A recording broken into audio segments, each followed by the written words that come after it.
Good morning from the East Coast of the United States. It's 10 a.m. here. My name is Phil, DJ Right Click Valentine. DJ because of my excellent taste in music, Right Click because of my Appalachian Trail name, and Valentine because it is an English surname. Um, and that's where my family is from. So all of that. I have been in recovery since December 28th, 1987. So I always lose count. So that's 36 years, and I think I'm working on year 37. You know how that goes. And the executive director of the Connecticut Community for Addiction Recovery. And I've been with that organization, this organization, for 25 years in January. It was started in January of 1999. And we are here today to do coaching for coaches. And this is really just a topic about recovery coaching that I've discovered, usually a word that has struck me in one way or another. And I just want to explore the meaning of that and how you people deal with it. And um, I learn a lot. And so I always say I'm always grateful for everybody that's here. And thank you all for showing up, and I appreciate you being here. So, some of you know that I was diagnosed. I don't even remember when I was diagnosed.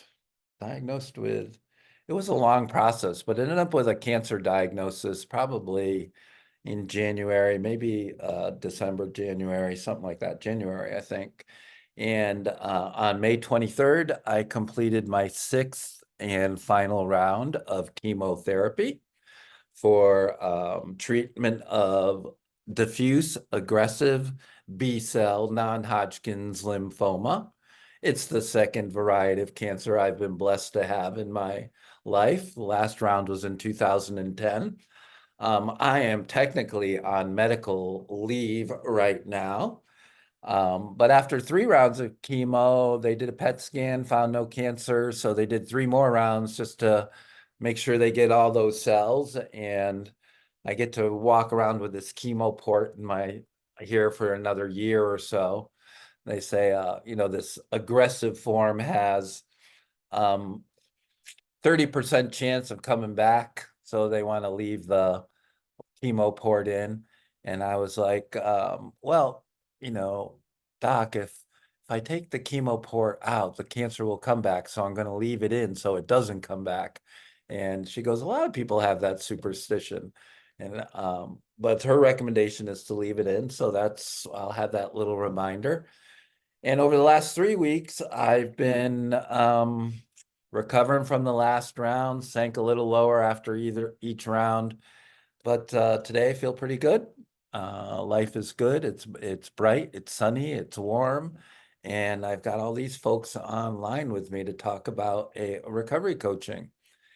So I discovered, and I'm going to ask a few of you to introduce yourself, and I want you to think about something you've discovered about yourself recently.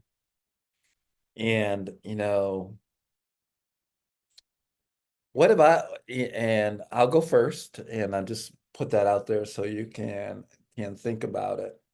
And I always think that recovery is a process of discovery, finding out who you are, and I think you always it kind of just always goes back to the essence of how we were created, who we were at the very youngest times we can remember as an infant, and how we are wired and what we love to do. And I've discovered recently that you know I'm more resilient than I thought. Um, I'm also have to wrestle between my um when I'm limited, like, so when you're limited physically, Like you walk 100 steps and you're breathing hard, which isn't me. It's never been me. But the chemotherapy kind of did that. Like walk 100 steps and I'm a little winded. And so I've wrestled with that. I can kind of move through this and be fairly strong, but also recognize my limitations and knowing when to push and how to push. And I always know that if you want to get in good shape, you have to kind of work pretty hard to get in good shape. So I'm continually pushing myself as well. Um, but besides that, uh, I think that I've really discovered how important quadrants are. So people will ask me, Phil, how are you doing? And we had a whole conversation on that. And now my answer is, what quadrant? And so the quadrants are physical, emotional, spiritual, and mental. So right now, when people ask how am I doing, I say 3 of the 4 quadrants are most excellent. Emotionally, mentally, and spiritually, I'm really pretty good. Physically, not so much, but that's getting better every day. So I've discovered that it helps me to figure out how I'm doing when I look at the 4 quadrants in my being. I talked a lot already. That's way more words than I like. So Stacy's hosting for us. So I get to put you on the spot because I haven't done that in a long time and I think it's kind of fun. Oh my goodness. Thanks a lot, Phil. Yeah. So remind me of your question. So you want to know like what Something you I'm have discovered, discovered introduce about myself? yourself. Yeah, recently. Hmm. So I think one of the things that I've discovered about myself is well, and I don't know if it's all that recent to maybe you, but to me, but I think I've finally started to really understand the power of my voice and my influence and the things that I can um, try to push from an advocacy level in regards to recovery coaching and recovery coaching professionalism and all of that piece. And I never really saw myself as being a person that would be seen as the one to do that, but I think I'm seeing it more and more um, that what I have to say is important. And I think I often have that imposter syndrome, like people talk about a little bit. And so I'm starting to realize that I don't have to feel that way. But I've been in the space for long enough and I've been working at this for long enough. And so that's just something that I have over the last couple of weeks and over the traveling that I've done and the training and things and the exposure to certain conversations has made me really feel like I have uh, a perspective worth value in this conversation. So that's something that I've learned over Cool. the last few weeks. Thank you. Thank you. Who else would like to go? And this is where you what? Sandy, I know you. Yeah. Um, so one of the things that I have learned recently about myself is that for decades I tend to make decisions that prioritize other people's feelings over my own or other people's aspirations and goals over my personal goals. And I realized recently that when you don't set good boundaries or let your nose mean no for long periods of time, when you finally do assert, I finally asserted that recently, people don't believe you. So um I realized that it's my own behaviors from letting people cross those boundaries with me that now created, well, I'm ready to set a good boundary. People aren't going to believe me based on my past behavior.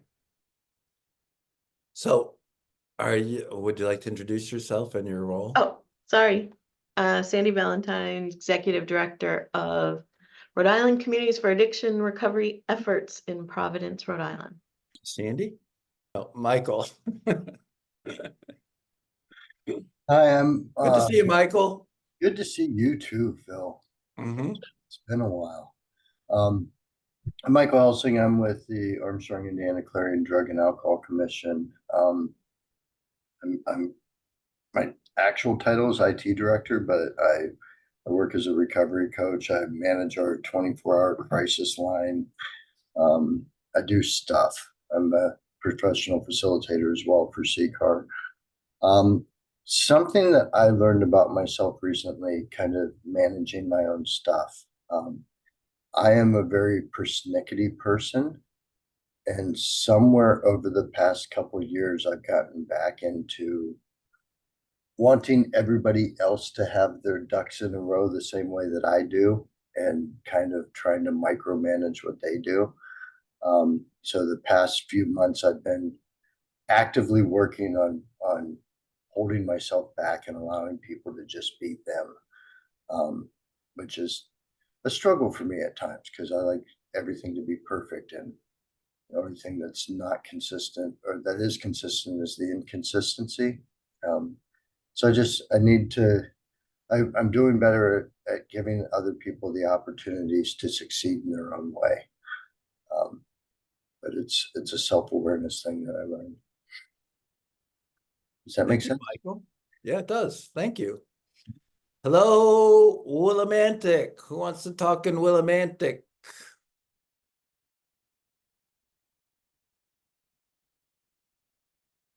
Is anybody talking in Willimantic? Because we can't hear you.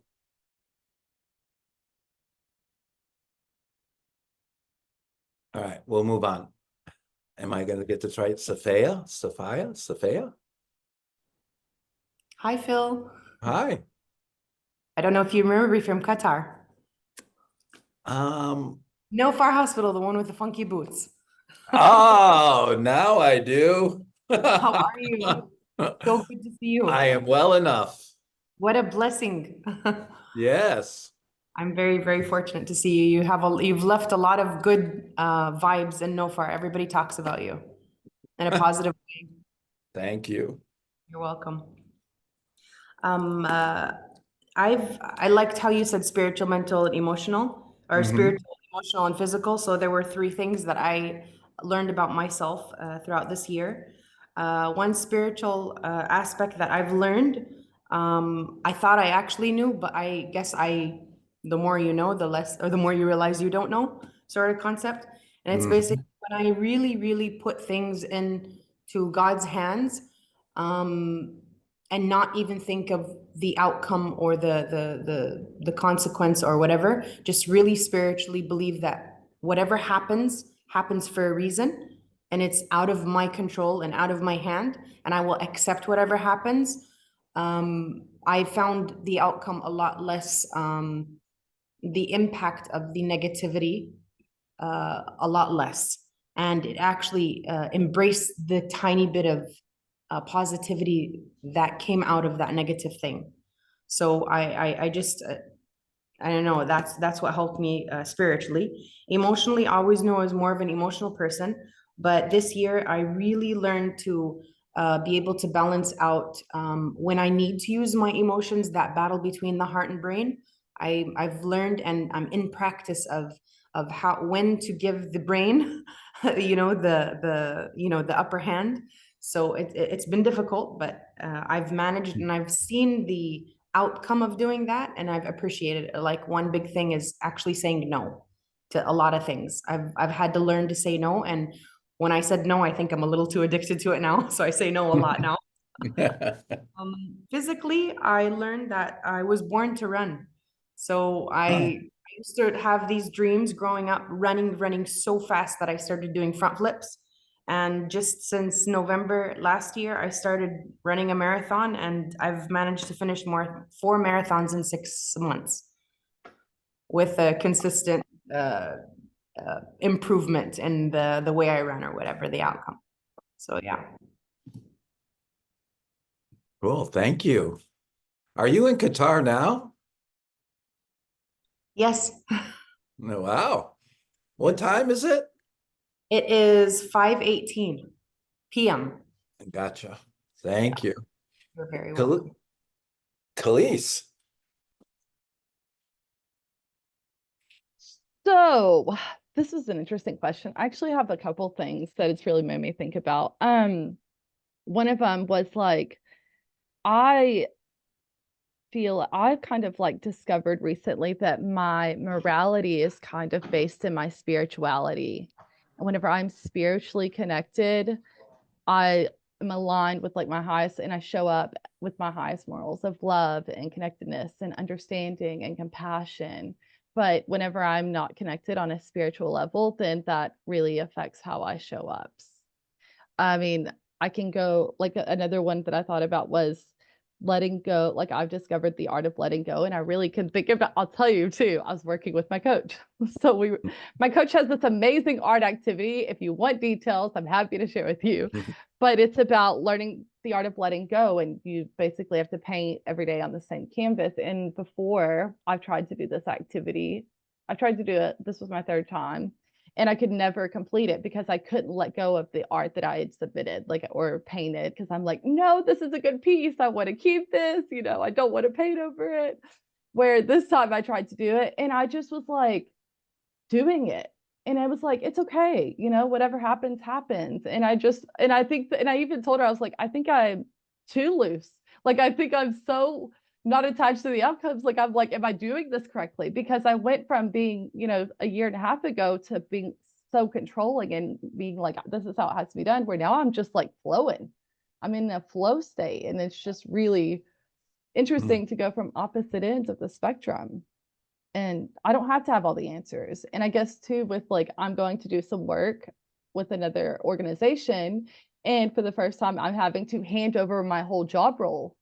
And like, that's, that seems really difficult, but I'm actually kind of like, they'll figure it out. They'll figure it out. It's okay. Like they'll get on with it and they'll find something new or they'll do something else. And it's okay. Like, it's okay. What'll be, what'll be. So yeah. Thank you. Anybody else? Something you've discovered recently about yourself?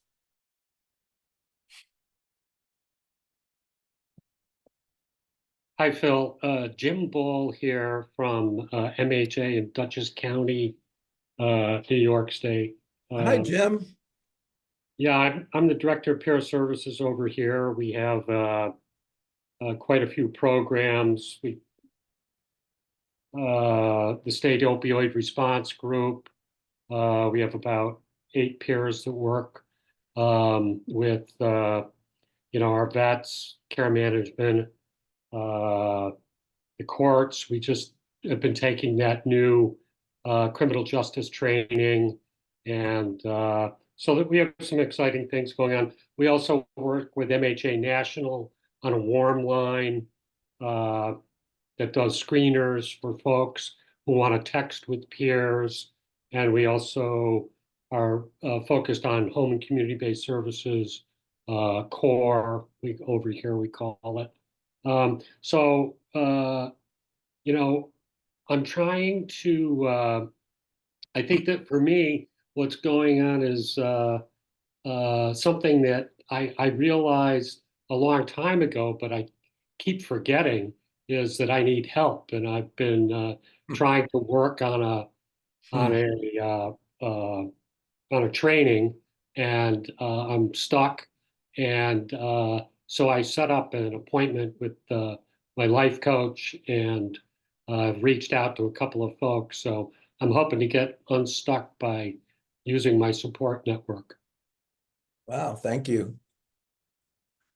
I think just that I had a simple thing like asking my neighbor across the street to ride his tractor and cut my lawn, and he was more than willing to, but it took me a lot to ask him, so anyway, asking for help, that's a good one.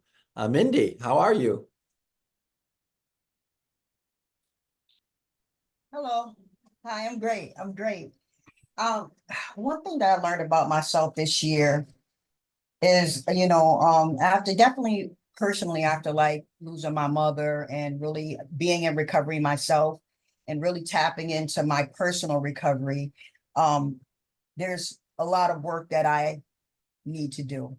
right? But how do I even know what that work is unless I really focus in and zoom in on my personal recovery and find those areas? So this year I have been finding areas in my personal journey and how I can become a better me, or continually introducing myself to myself, and so there's areas in my life, I'm growing professionally, and I'm growing spiritually. I'm setting healthy boundaries. I'm the regional manager for the Emergency Department Recovery Coach Program here at CCAR. And again, me being a coach first and then coming on now as a regional, I have to set healthy boundaries. And, I really feel like as long as I continue to take care of my personal recovery, everything else kind of like falls into line with all of the supports that I have in conducting this and being involved in this role. So yeah, I'm learning more about me, and it's great because to be aware is to be alive, and so there's areas that I'm definitely working on that will help me grow personally and will help me grow professionally. Thank you. So this topic, it has to go right down to the basics. We have the basics of recovery coaching as, oh, Sean, you want to introduce yourself and something you discovered. Go ahead.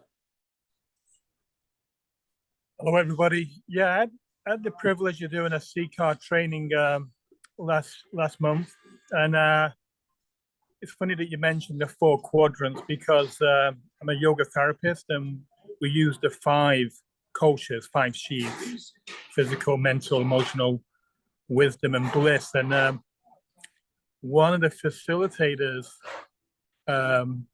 mentioned that as a coach, can you help someone find their bliss? I thought it's the first time I've ever heard that said in one of the trainings. So I went on, and last month I was privileged also to do a ecotherapy training, train the trainer, and I went last weekend. I was up in the Adirondacks doing a therapeutic expedition out in nature, and really trying to connect with that sense of purpose, that nature. A lot of people that probably don't have that accessibility to connect. I know you've done Adirondacks, the Appalachian Trail, Phil, but the great outdoors, and how do we, remove the barriers to allow access, for those that may not have the opportunity. So I was very blessed because this was because I'm a veteran and responder, but how do we coach these people, these potential pathways of recovery, like getting out into the great outdoors, whatever that may mean. So I guess that may be one way that maybe someone's blessed, but they may not know and have had that opportunity to kind of at least explore if that is their bliss, that is their purpose, being in nature, especially when, we deal with a lot of people, I would say for myself, that are in either urban or even suburban environments, the majority of people, Yeah. Thank you. Thank you, Sean. I like that a lot. Anybody else? Something you discovered about yourself recently? As you may have guessed, this ties into the stool or the fundamentals of what we teach in the CCAR Recovery Coach Academy. When the seat of the stool is treat people like a resource, we want to ask good questions, actively listen, and discover and manage our stuff. And so this one is going to be centered around discovering and managing our stuff. We talked a little bit about discovery, right? What do people think stuff is? And we've talked about this before too, but any thoughts on what stuff is? Discover and manage your stuff. How would you explain stuff to an 8-year-old? Sophia? My 9-year-old actually asked me that. I Good. told her like when you walk in life and you have people on the right and left of you throwing little pebbles at you. So all those stuff. So you just pick them up and learn to use them in a positive way. Okay, thank you. Anybody else? What do you think stuff is? Police? I'm gonna say my stuff shows up whenever my perceived perceptions, premeditated expectations, biases get in the way of supporting an individual. What my truth is and what their truth is ain't matching, you know, or maybe their pathway of recovery is different than mine, or I'm not, you know, I'm just giving up little examples, but whenever my feelings, because obviously something has happened where my stuff is activated, let's use activated. I'm getting activated because the situation is and letting that get in the way of me supporting the individual at the moment. Okay, thank you. Sean?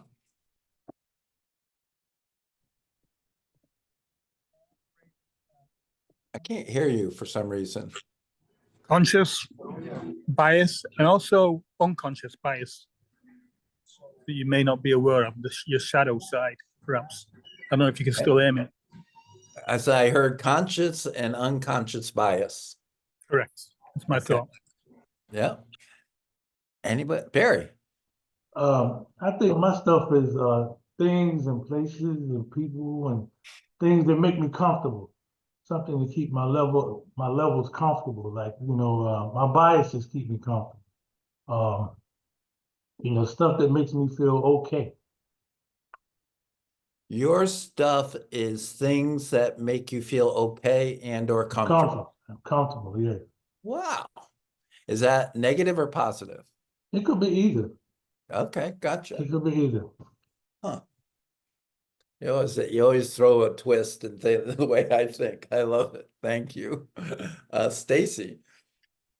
Well, kind of tapping onto what Barry said, I kind of feel it's like anything that kind of pushes me to feel a certain way about something, right? Like it's just one of those things where and I think like Barry said, it could be negative or positive, but like whatever shifts that balance for me.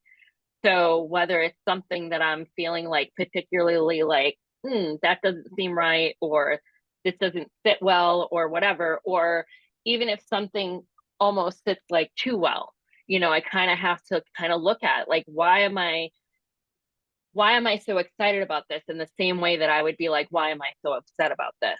Because I think it's like anything that pushes you off your out of balance, I think. And I think it can be positive or negative. But I think when we talk about managing, right? So that's more reflective. But if we talk about like in my interactions with people, it's when when I'm uncomfortable or feeling unbalanced in a negative way, that I have to be like hyper focused on why I'm feeling that way, so I don't react in the way that I feel. And I try to keep that I try to not react with my face, if that's even possible.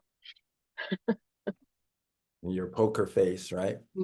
Listen, however you want to. So I think I align a lot with what you're thinking when I think of discover and manage your stuff.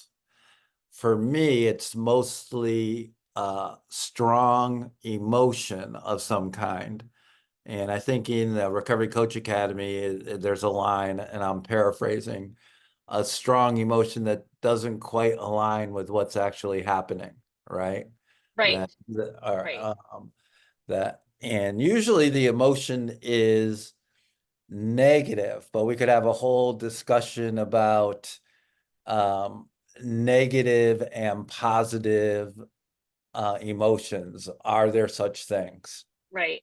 Well, I think it goes back to, is the reaction. So if I get really excited about something and nobody else is getting excited about it, like, why am I so, you know what I mean? So just checking yourself a little bit. But also, if you think about like managing it, it's really about managing your reaction to other people. And so if I'm really excited about something that somebody says and it's always the same person or like maybe I have to kind of check myself, like, why am I always positive when this person speaks, or why is it, so it's almost like that. I don't want to say transference, but maybe a little bit, right? So it's Sure. kind of looking at all of that stuff. Mhm. It's related. Brooke, I Hey, see good your morning, hand up. everybody. I'm Brooke. I am not on camera because my camera is not working, so I have to go to the tech department at some point. But this got me thinking about, actually, I work in the emergency rooms for CCAR. And actually, I had a situation yesterday where I needed to manage my stuff in between visits of hospitals.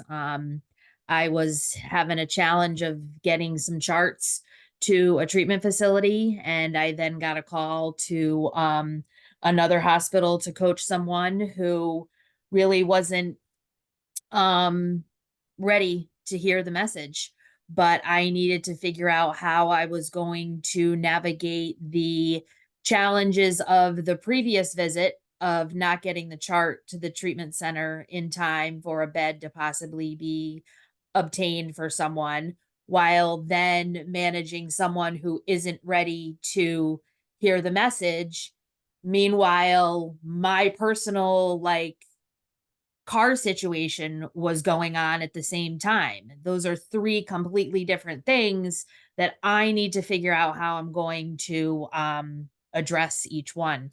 And that can be challenging when you're in an emergency room setting on a daily basis with things going on, let alone the personal things in recovery that also go on. But it's just really been a lesson recently of taking one thing at a time.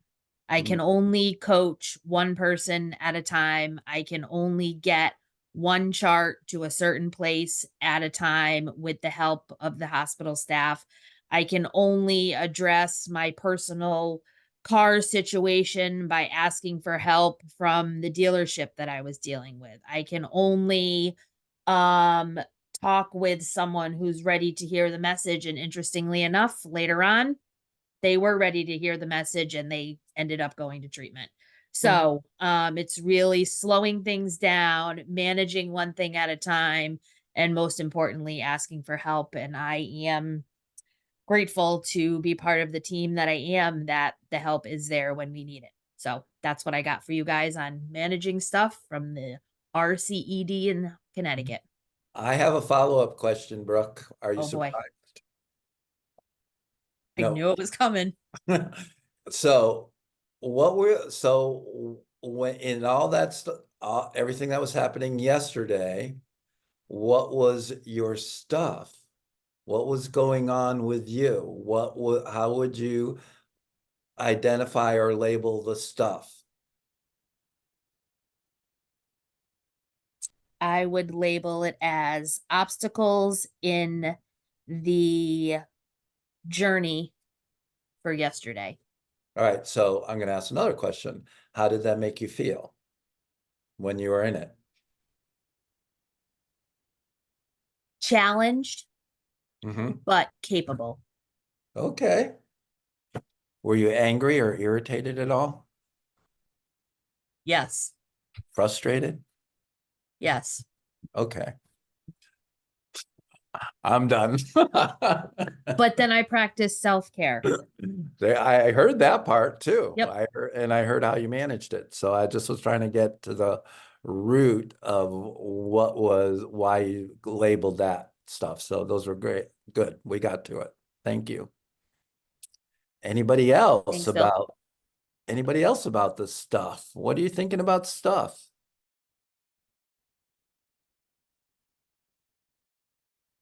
So let's just kind of go with, there can be stuff in all the quadrants, right? If we're going to go back to that a little bit.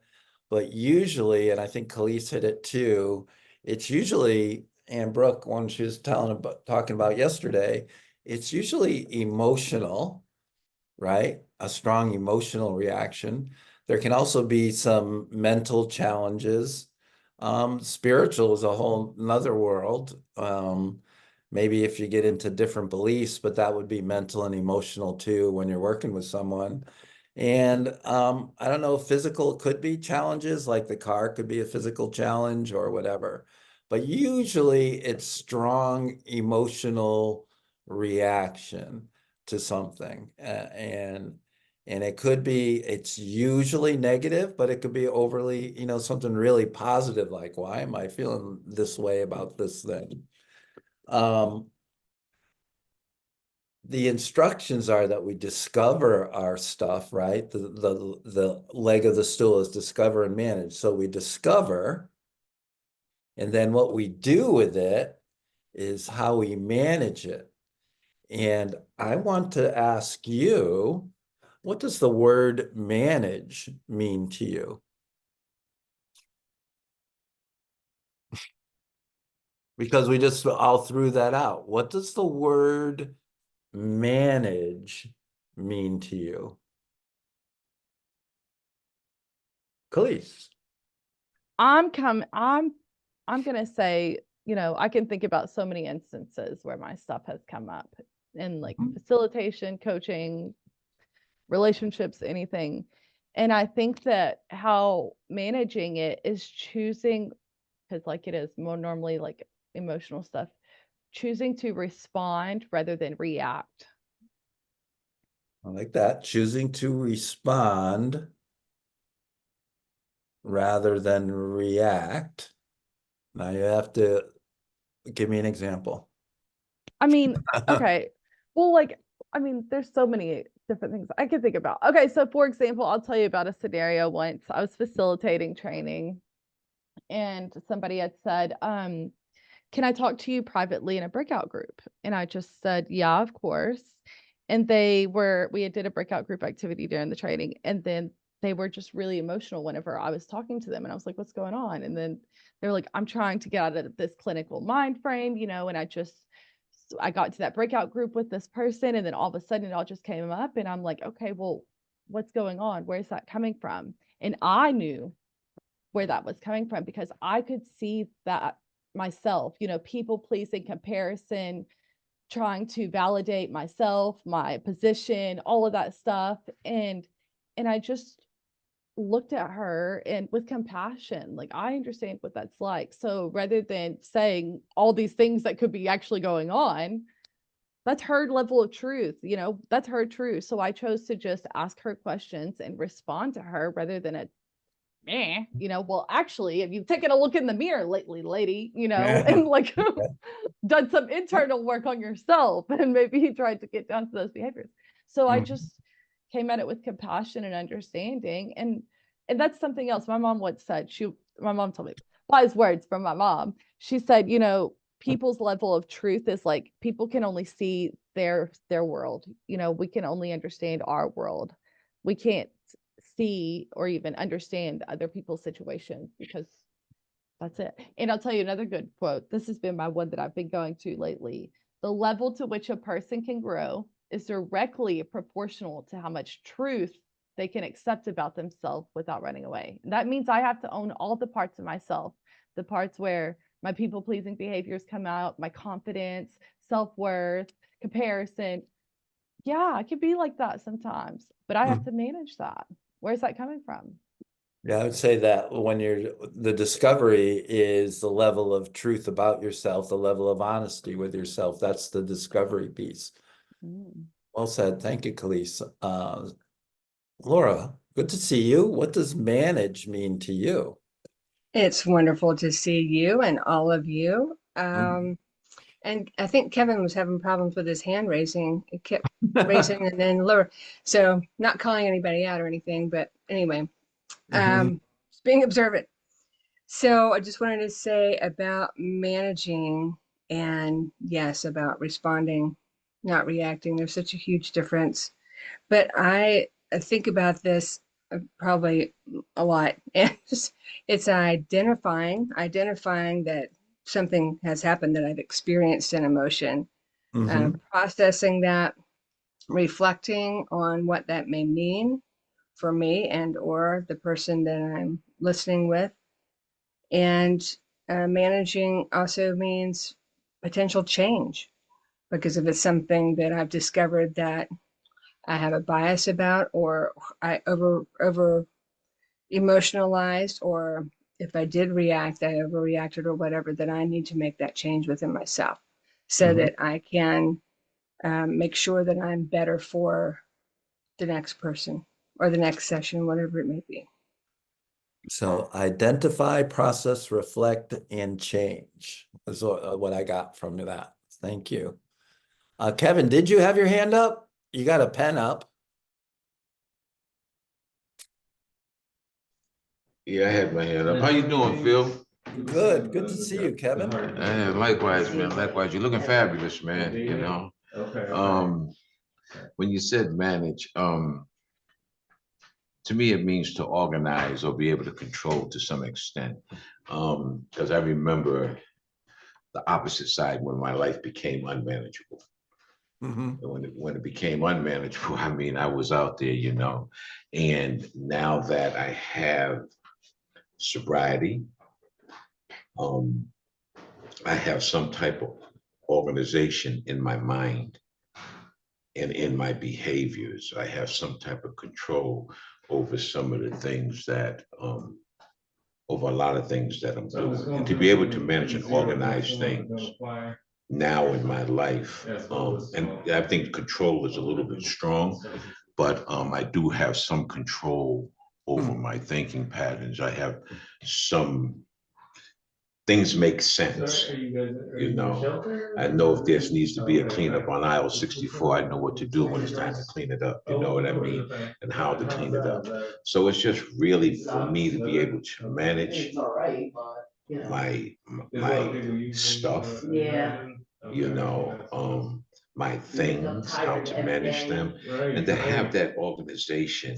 And that helps a long ways with my recovery. It helps a lot when I'm doing my coaching, because I had a thing where when I was coaching, I was learning about myself that I would look at individuals coming into our organization and I would see the same behaviors, and that same behaviors would drive me to mind read people, try to mind read their events and what they was doing. And that would put my coaching out of control, because I'm already making these assessments about people just based on what I see in the parents, you know? And so my coaching would get out of control. So I had to organize that, not mind read, you know, and to control my thought pattern. But for me, Phil, it just means to be able to organize, a little strong word, but a little less used to it, and to control some of the stuff that's going on, you know. I like that. I think it's a fair analogy to say, it's like emotional intelligence, to understand your emotions and then to control your response or reaction. I like that. Thank you. Sean.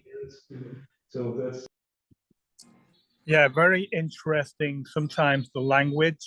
Right. So sometimes manager and coach is used interchangeably, especially like in European and English football teams. So, you know, generally like a coach will work with the teams on the skills, and then the manager may be in charge of the selection of the team. And then even nowadays they've progressed to like having a director, so like a football sporting director.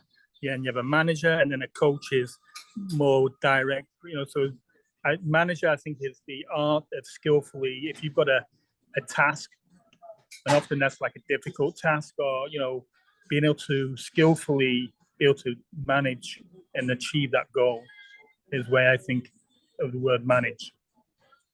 What a fascinating, I had made that correlation between manager and coach.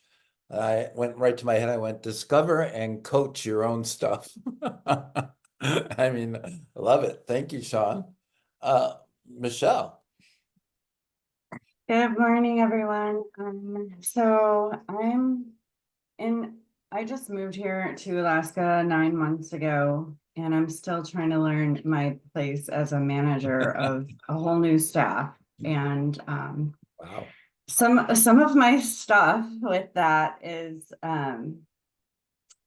some of the staff that seem kind of resistant to any knowledge I bring. I mean, I've been doing this for 8 years and I think I know everything. I have to remember, I don't know anything. I'm constantly learning. So some of my stuff comes up in that, but I also find myself, things that upset me about this just one specific staff member.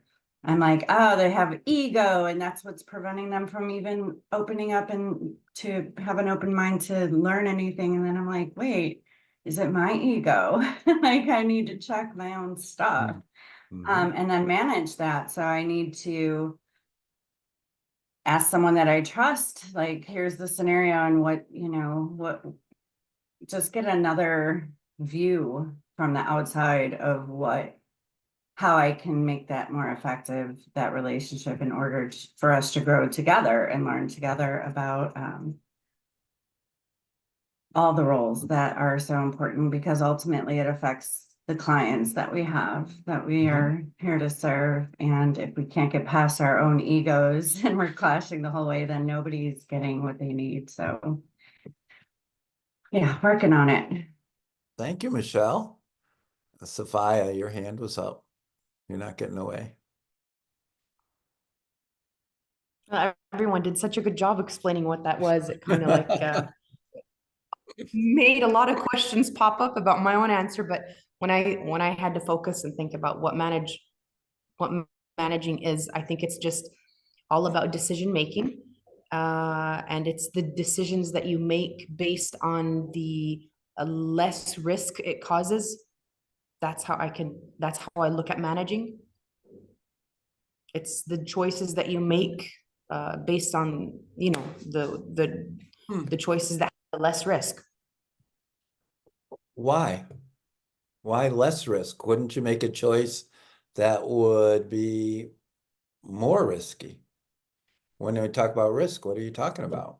No, because when you're managing, well, it depends on what you're managing. If you're managing others, then the less risk would be more meaningful because you have others to worry about. But if you're managing yourself, you can always take that little bit of a risk. Because the consequences will fall only on you if you're managing yourself. But if you're managing others, the consequences of the choices that you make on behalf of them could affect them. So it's not only yourself that you're affecting. Do you have an example? I look at it as just managing in general. If I'm going to be a decision maker in a department and I make everybody, let's say, make everybody wear, let me think. If I make everybody wear goggles to work, decision, we're trying to stay safe and I'm going to make you guys all wear goggles to work. Well, it's a decision that I made, but the risk on others it affects others. Okay. And then not every job requires you to wear goggles. But if I'm going to make it, and if I'm going to manage myself and I'm going to say, okay, I'm working in this and I think I should wear it, then the risk is on me. Gotcha. That's probably a horrible example. No, but I understand where you're getting at. I've had a long day of work. No, I hear you. So when I think of risk management, which is a whole world in and of itself, there's two questions you ask. What is the worst case scenario and how likely is that to happen? Yes. And so risk management does not mean risk elimination. No. So I don't know that we can ever, if we manage to eliminate risk, then we're going to end up micromanaging. So just a thought, but that's where that led me. So reduce risk. Eliminating, like you said, it's never really eliminating it, but it's choosing the one that has the least effect. Weighing your pros and cons, I guess. Gotcha. Okay, thank you. Barry. I don't know. I think I like the word. I think organize. When I manage, organize. Organize it where it works. Because I think about when my man was talking about when my life was unmanageable, it was so disorganized it didn't work. So when I manage something, I organize it where it works. And my own stuff is sometimes I need to get rid of it for now, or put it on the shelf for now, or do what I need to do with it so I can function in whatever area I'm trying to function in. And sometimes that doesn't mean I get rid of it. That means I put it in a place where it can work maybe later or what, you know what I mean? But I think for me, I organize it. Like sometimes in certain situations, my stuff should not be there. You know what I mean? Like when I go coaching, I need to leave my stuff over here. It's still my stuff though. All right, okay. Yeah, got you. Thank you, Barry. Khalees. I was just thinking, like, I think it was Sophia, whenever she had talked about work or something, and I was just thinking, okay, if I'm managing myself in my job, right? Then if I'm managing myself, I might make a to-do list, I might ask questions, I might ask for help. You know, organization came up, I might be like, these are the priorities, the things I really need to take a look at right now. These are the things that need to go on the hold list for now. I'm gonna like ask questions, get clarity, get understanding. I think all of those same things that we do in our roles, say for example, in my professional career, that's kind of in a way what I'm doing with myself and whenever I'm managing my stuff. I mean, I can tell you whenever I have stuff comes up, I'm a big writer. I like ask myself coaching questions like, why do I feel this way? Where is this coming from? Am I responding to something happening now or something that happened in the past? I might ask my coach for clarity, like, am I making sense? Does this make sense? Why would I not apply the same principles that I would do in my job role or in my coaching personal practice? I don't know. I feel like they could be intertwined in a way.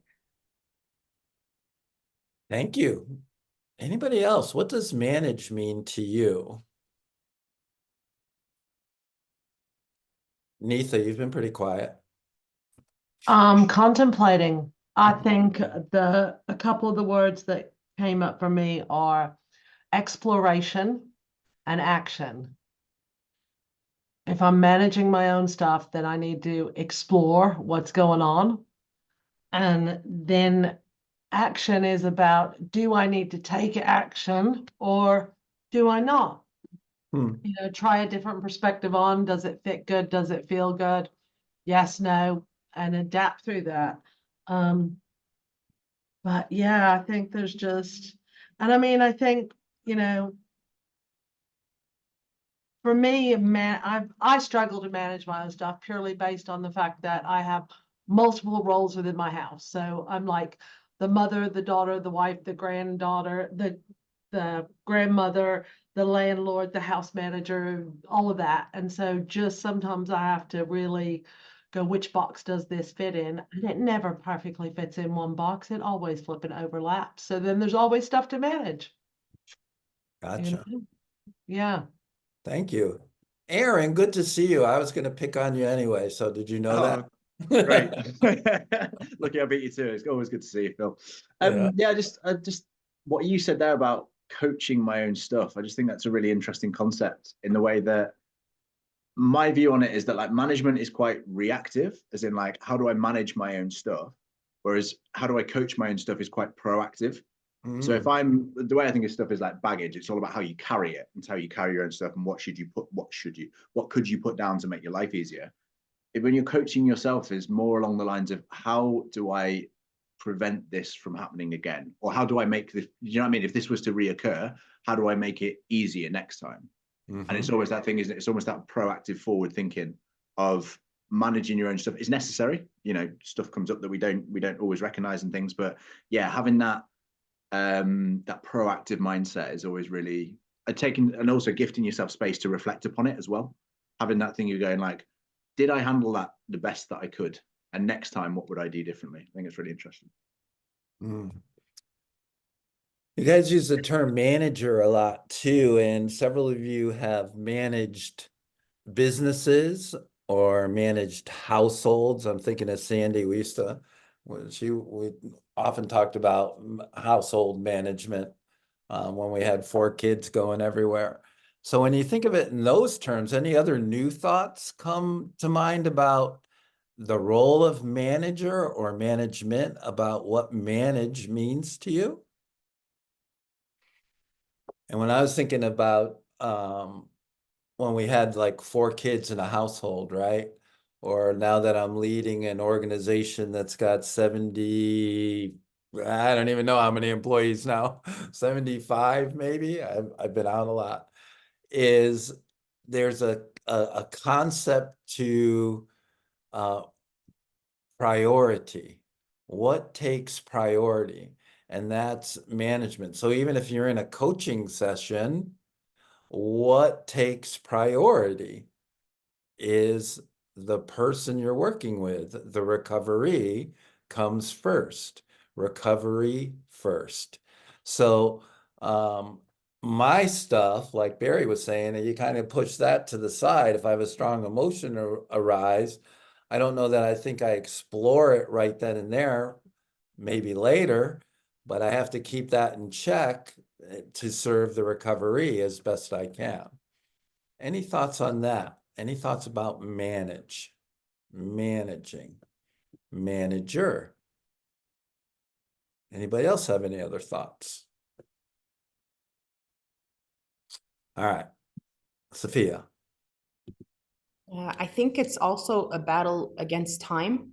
So if you're looking at it from a business perspective, or like you said, holding a house, managing your household or whatever, it's also a battle of time. Time is your biggest enemy when you're managing. So you always have to put time into consideration. Well, I agree with that. Thank you. Laura. So when you first asked the question, I immediately went to classroom management. I have a little experience. It's like, facilitating a Zoom room as well in some ways. But what I was thinking about is, being in the classroom, the students, of course, are the priority. And it is a matter of making sure that I am 100% present as much of the time as I possibly can be, so that I am giving attention to all the different pieces. And there are a hell of a lot of different pieces, right? Just like it is in coaching. There are a lot of different moving parts to a human being and their experiences and what we may be trying to work through. And so it's being present with all of that, being a witness to it, listening, responding, challenging. All of that too is managing, but also it can be like keeping the peace kind of thing. And I'm not sure how that comes in with coaching, but I'm going to think about that. I know how it comes in for me in coaching, but yeah, I'm sure there's some other things that will come up, but it's a start anyway. Sandy and I have a daughter who is living with us temporarily here in Rhode Island, and she's a teacher. She talks about classroom management all the time, and it's very difficult with fourth graders, and way more difficult than I could have ever imagined. So last question to wrap this up on. We're getting an idea of what manage is. What does that mean? I would love to hear some examples of how to manage your stuff, things that you've actually done that could be helpful for us all. When your stuff surfaces, how do you manage it? Or even maybe tell us a story of when you didn't and what happened. So is this in the moment or reflectively or? Whatever you like, Michael, go for it. Oh, wait, I didn't get the chance to think this through. But anytime how do you manage your stuff? And so the first thing, what does manage mean to you? The second question is, how do you manage your stuff? Typically, more often than not, others call me out on it before I recognize it myself, right?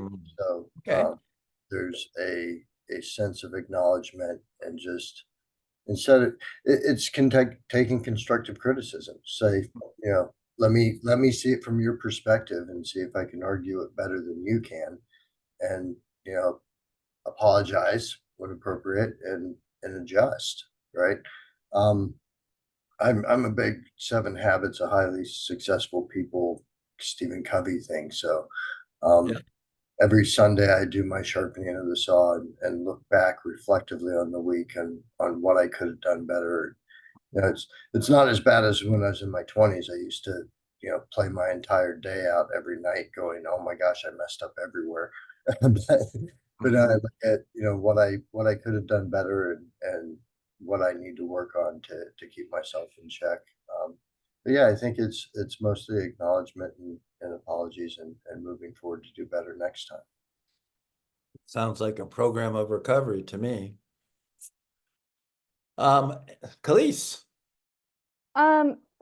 I recently, what I've started to do a lot again lately, which I did it before, I don't know why I stopped, was that T exercise where you look at like what were my feelings and my unmet needs in that moment, and then what were the other person's feelings and unmet needs. And then I think whenever I do that, it's coming from a place of like humanness and like understanding. And then once you go through situations, I feel like I navigate those easier whenever they do reoccur. And I guess, something I've really learned is like, I don't really have to say anything. So I used to think I needed to respond to everything. Sometimes I don't always have to have a comment. I don't have to make a comment on everything. I don't have to respond. And sometimes it's okay to just sit there and, okay, whatever floats your boat, get on with it, and be okay with that.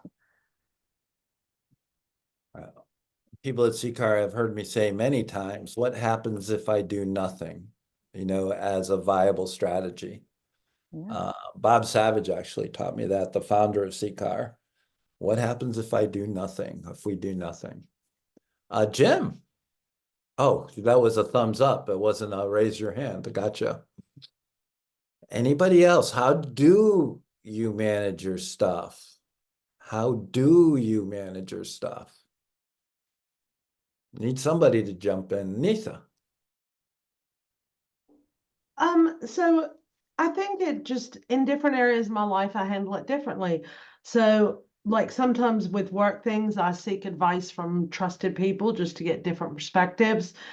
I think with family and life and around that, sometimes I speak to trusted friends. Sometimes I'll employ somebody to help navigate that and give me professional support. Sometimes I find a mutual support group of people who have gone through the same things just to help me manage that and either realize, am I crazy, or no, there's loads of other people who think the same way. And I think sometimes how I manage my stuff is giving myself time and space and allowing myself to dream and think, what if this all goes right versus what if I do nothing, or what if it goes wrong? What if everything works out? What would that look like, and how do I do that? So yeah, and I think it takes a village, doesn't it? In different situations, it's different people and different tools, and people sometimes are those tools that help us move forward. Thank you. Sean. Stress management. So being aware of my nervous system regulation, I think that ties in. And it can be eustress, so good forms of stress. They give you, joy, and then things, a majority, I think, obviously negative things that can, like things of overwhelm, activation of your sympathetic nervous system, your fight or flight, which can also be good to help us save ourselves, but maybe overly active. So how do I manage my stress? A lot of it's being aware of where I am. So do I use the tools to figure out, the medical professionals, where I'm at with my blood pressure, my just general health in the allopathic, and then what do I do, going forward? Do I go to meetings, peer support? Do I get out in nature? Do I breathe? Do I eat healthy? So the stress is going to be around whether it's good stress or your perception bad. So one of it is being aware, and that can be self-awareness, and that can be obviously talking, to a coach, to a sponsor, to a therapist, or another peer, and then obviously being able to manage it. And it can be in the moment, by breathing, just noticing, and then a gradual, general build upon how to manage by healthy eating, you know, and it can be all different forms of wellness, like you mentioned, physical, mental, emotional, socioeconomic, spiritual. All can be a form of stress management. Gotcha.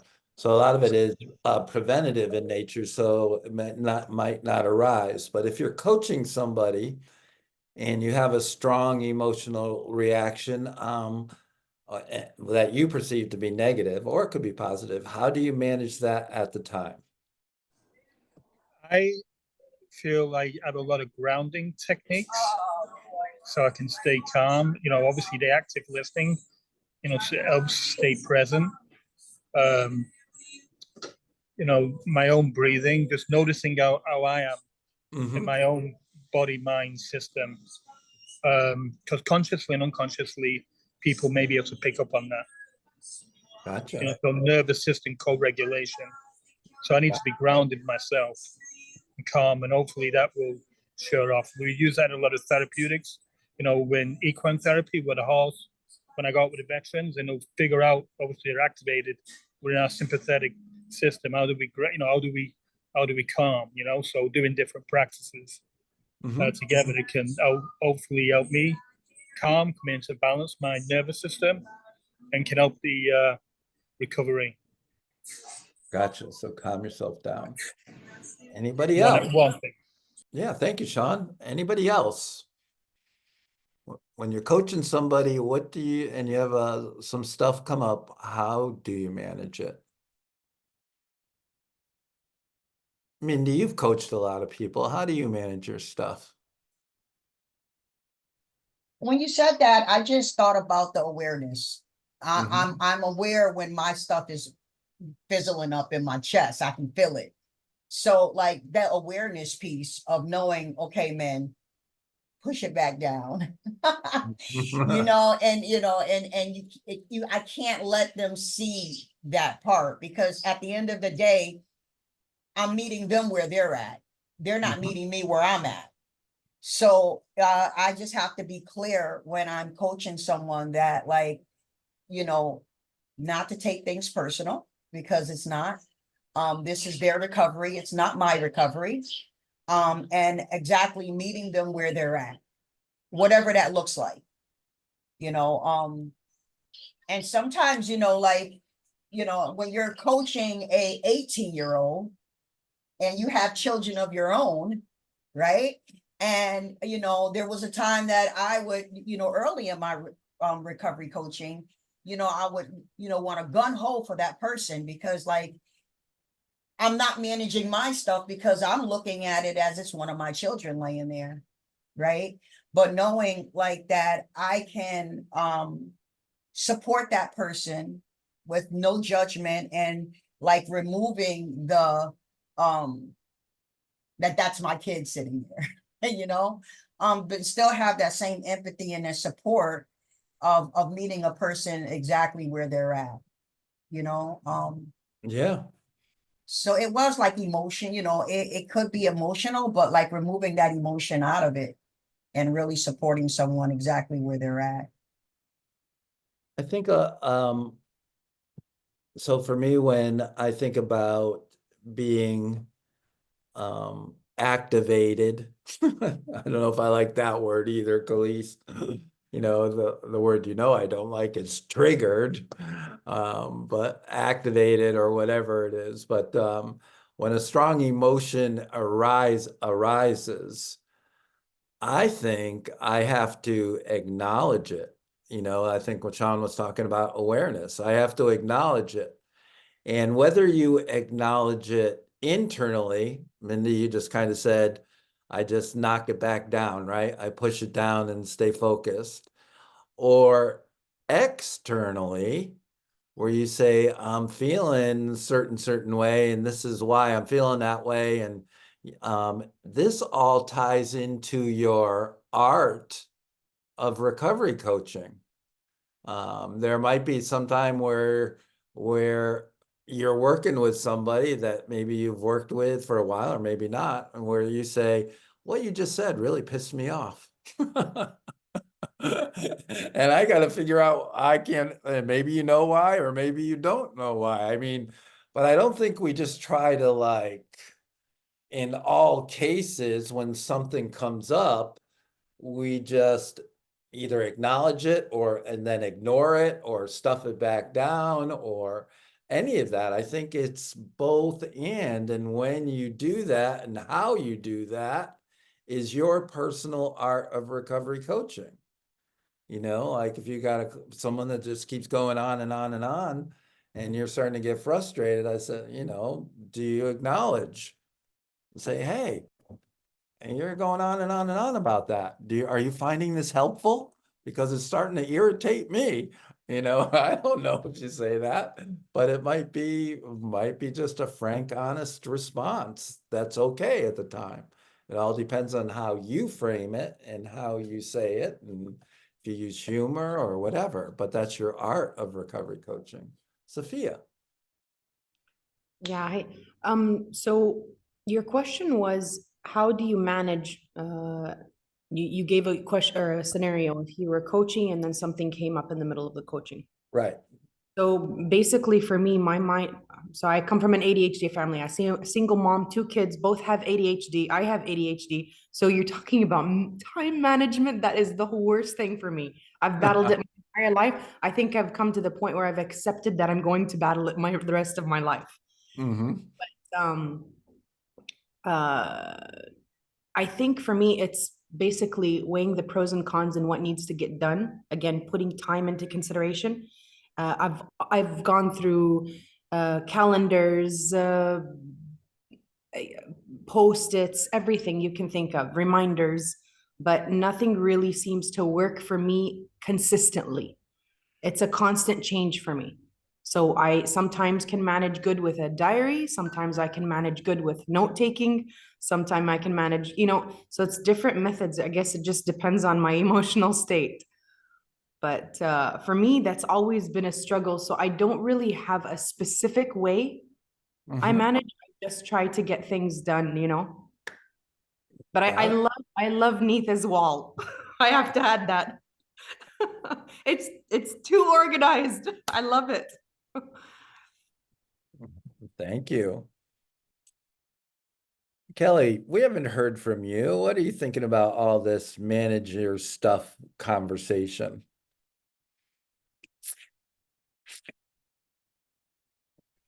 Hello, Phil. Hello, everyone. Okay, and how do I manage myself, my own stuff? Well, actually, it's depending on my emotional state when said situation is going on. So actually, I tend to try and not get my emotions mixed up when I'm coaching because I'm feeling empathy, okay, but I don't want to become too attached to the situation. So managing my own stuff, sometimes I just have to back off and just take a breather. Gotcha. Thank you. Take a breath. I like that. Paula, we haven't heard from you yet either. Good to see you. Thank you. Well, I'm just listening to everybody because I'm kind of new at coaching. So I want to just do more of these, just listening. But I liked what what Kelly said, sometimes just taking a breath, just stepping back. But I'm just trying to get more involved myself because what I do other than coaching is more outreach, and it's more where I'm the boss and I have to be like a drill sergeant. So I'm trying to learn how to be different when I'm coaching. Gotcha. Thank you. So you'll be seeing me more. I hope so. Yes. Stacy, I know you have a lot of stuff. How do you manage it?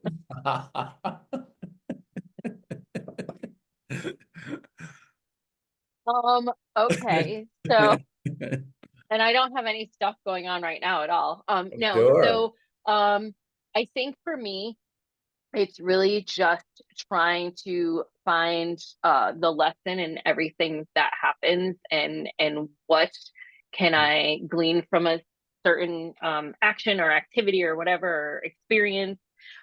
Really taking the time to reflect. And I think self-care is really important. I read a tremendous amount of just for pleasure, and so I do that if I'm feeling stressed or whatever. I pick up, and I have books on my phone that I can just take a few minutes and go and do that. Or right now it's really nice out, so even just going to sit outside and feeling the sunshine or feeling the grass on my toes or things such as that, just to kind of just again reflect, deep breath, and kind of think about the things that I'm grateful for and the things that I have, and try not to let things get too much in my head a little bit. Good. Thank you. You're welcome. Michelle, how do you manage your stuff? Good to see you. Good to see you. I apologize for being late. I was in a meeting. How do I manage my stuff? Well, you know me. I'm pretty much a straight shooter. And I believe strongly in the truth teller part of being a recovery coach. I think it's really important that we're transparent with the people that we sit across from. That being said, one of the greatest lessons I ever learned in sobriety was to react, not react, but respond, meaning think about it for a minute before you shoot your stuff out of your mouth, and then you have to stuff it all back in, which I've had to do on a few occasions. However, when you were earlier talking about having that feeling going on inside, and saying to yourself, I'm really pissed off at what this person just said. I've been in that situation, and I just kind of use my body language and lean forward a little bit, not aggressively, mind you, but just say, wow, can you elaborate on that a little bit more? Because I'm feeling some kind of way about what you just said. And I don't react to it. I keep my emotions under control. But I want that person to know that what they just said to me either offended me or hurt me or upset me, because I want to be transparent. I want to be a truth teller, Cool. It served me well. Thank you. So how do we manage our stuff? I want you guys to think about it as, does anybody have any last thoughts about what we discussed so far? Anything at all? Any top comments, questions, feedback? I just want to appreciate everyone because it's some really good stuff. And the truth teller, Michelle, I love the leaning into it because I've been in that situation. Actually, recently, I was doing my RCP interview, and I was presented with a scenario that really got me. I was like, okay, wait a minute. It was right here. And, this is all great. This is a great discussion. And one of the things I focus on self-care a lot, and it's great to take great care of yourself, but when that moment comes and you need to either lean in or, respond in some way, I just keep thinking about, just keep the focus on recovery. So that was my Recovery first. And again, thank you all for attending. We'll wrap it up a little bit early. Helped me a lot. I appreciate this, the discussion on discovering and managing your own stuff, with the focus being on manage. So thank you all. Appreciate you, each and every one. One more day. I can do one more day. Thanks, Phil. It's good seeing you. Here, everybody. Good to see you too. It was good to see you. Thanks for being on today, Phil. This was a treat. Yeah, No, it was. absolutely. I agree. It was. I wasn't planning on having a coaching for coaches until you were back for sure. So this was nice. Oh, we'll Thank do you. another one in July, I'm sure. Yeah, I didn't Well- want to miss it, and I was very sad that I had to be late. But I wanted to tell you that I did a visit to your Bridgeport Center yesterday, and I loved it. It was warm and cozy, and everybody there was amazingly friendly, and Amanda is great. And Mhm. I've been kind of finding out about Bridgeport down here, so I saw a few people from Hang Time, which is my new favorite meeting. Yeah, so great place. I'm glad I was able to get in there and meet everybody. Awesome. That's great news. Always welcome to visit any of our centers anytime. I would love to do that. Oh, yeah. Yeah. All right, take care, everybody. Bye-bye.